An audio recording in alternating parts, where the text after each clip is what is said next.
Morning, guys. Today we're going to address some of the issues we've had around hose deployment and how it's coming off the truck. We've identified a few different problems. Primarily, it doesn't come off well. Sometimes it's been completely stuck. This has been happening during training, unfortunately during real incidents as well. And we've identified the problems, one of which we're trying to solve with commercial truck out in Abbotsford. The engines are they're going to look at those and see if they can adjust the pipe. The other problem pertains to not just the engines, but also the quints and the spares in the single stack trays. But before we get into that, we want to address some other discussions that guys have had, really around nozzle placement, why the first nozzle was chosen to go off the driver's side as opposed to the captain. That was a consensus decision amongst quite a few people.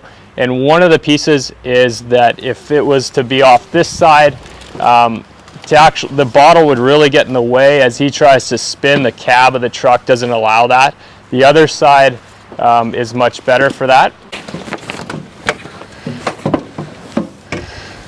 So on this side, he's got more bottle clearance, but we have another issue, and that is the telescoping light and this bar slightly getting away.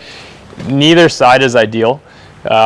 But this seemed to be the lesser of the two challenges. The other reason we chose this is because of the way the pipes are designed. They're offset inside, they're not quite in the middle, so it allows the nozzle to fit better with the pipe.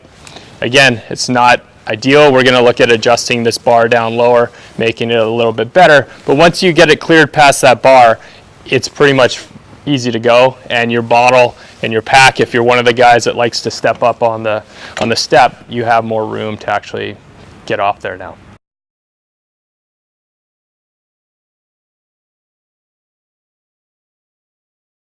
So we want to show you one of the reasons we chose this style hose. It has a unique weave, and it's got much lower kink potential than most old hose, especially even a lot of the new hose.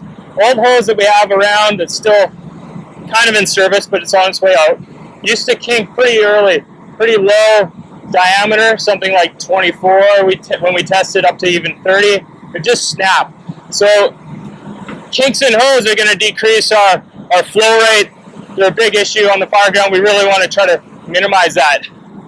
The new hose can go down to up to 12 inches sometimes before it actually snaps and kinks on us. We're going to have good flow through here, all the way down to as low as I mentioned, 10 inches sometimes before we actually get that kink.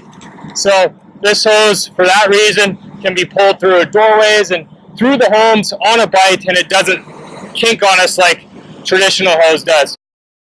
Another performance feature that led us to this hose is getting away from the potential of this, what's called whipping when you're flowing the nozzle. As you move it around, it kinks.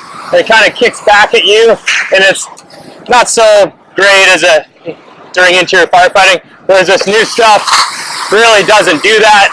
You can move it really aggressively, and you don't get that kind of movement. You don't get that whipping and that kinking. The other piece, finally, that led us to this is it is thicker in the jacket, as you've noticed, and that's just a new NFPA standard that's coming down the pipe. Quite a few firefighters have lost their lives when a strong contributing factor was the burn through of their hose. Most recently in Boston, a firefighter and captain lost their life fighting a fire in a basement, and they found so far that their hose burnt through and they couldn't suppress that fire, and ultimately they succumbed to those thermal injuries. So all of our turnout gear meets certain thermal standards, and the new hose is much better towards that direction as well, and the new standard is going to further support that's coming out in the future. So this hose is much safer for us to actually fight fires interior than the old hose for that reason. So the first deployment challenge that we're going to look at has to do with how high the hose is stacked within the bed, and this pertains to not only a problem or a challenge with the engines, but also the other trucks. We really need to focus on not creating friction with this top cover. And in order to do that, we have to offset these bites and also run the hose further than the tray. Just because the end of the wall here and the tray ends here doesn't mean the hose has to. If we run it about 6 to 8 inches further and really offset our bites, we can get this entire stack down so there's no friction at the top at all. It's this friction that's creating one of the big issues with deployment. When we don't have the friction, it comes out pretty smooth as long as the pipe issue, which we'll discuss, is also mitigated. Okay guys, so as you can see here, we've got the center pipe here. It's not ideal laying out for the hose coming off out of the bed. So as we pull the hose, give it a pull there guys. As it starts to come out, it gets jammed in against here and we end up curling. There's really not enough space for it, okay? So because the hose on the right is gonna be the first 100 off, okay, we're gonna have to make an adjustment here. So when loading the hose, it's been really important, we've noticed, to keep the air out of it. One way to do that is to have it pre-coiled and just start to load it from that coiled position on the ground. Let it uncoil as you're pulling into the bed.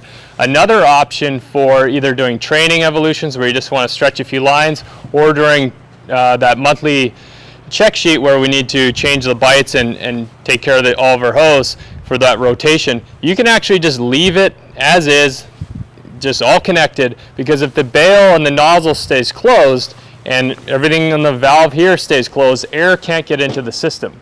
So then when you're loading, you just start as you would, laying that first 100 feet. Once you get to that 100 feet completion, just take that coupling, put it off to the side, get the nozzle up and start paying it back and forth just as you would. Sometimes when that's done, you get there's a bit of a twist in the system depending how it comes out, but you can just undo that coupling between the 200-foot sections and just adjust as you need. But this keeps the air out and you don't have to take it apart. So Dave Johnson has figured out a way to help mitigate this issue by changing the pipe to face away from the nozzle direction. Al Roberts also came up with a good solution of shortening that second stack that we'll look at so it doesn't run past this, and those two things together seem to be mitigating this challenge pretty well. So in order to start our load, we're going to push that away from the nozzle direction and we'll just knock it over. We'll lay our first 100 feet, and we really, again, as mentioned, we want to start running it past the end of this bed so that we're trying to drop the height of this total load. So we're going to start back here, all the way across, of course. Now that we have that first bite down, now we put our dump bite.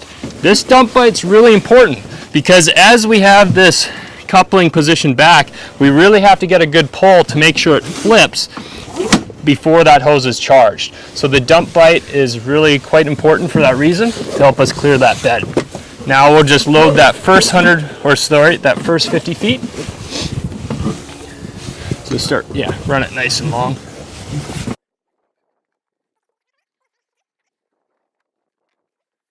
And now that we've come to our first 50 feet down, we're going to put that midpoint bite in. Back here we have another nice big loop. You want that at least 12 inches. There's really nothing wrong with having it even longer. It just makes it easier for us to grab it.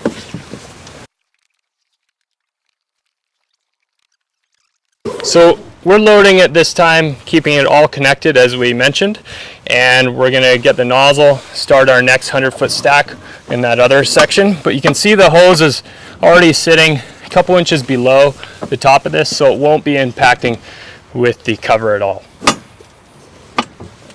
So we're starting with the bail down, allows for a good handhold.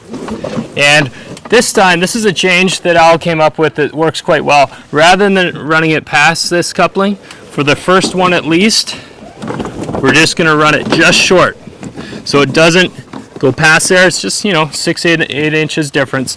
But now we're not going to have that risk of it having to travel past that coupling and potentially get caught.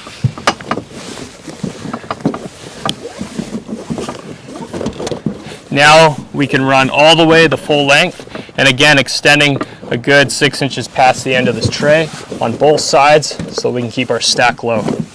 And this is really important for the quints and the spares as well, because they're only single stack and you don't have a whole lot of height to work with.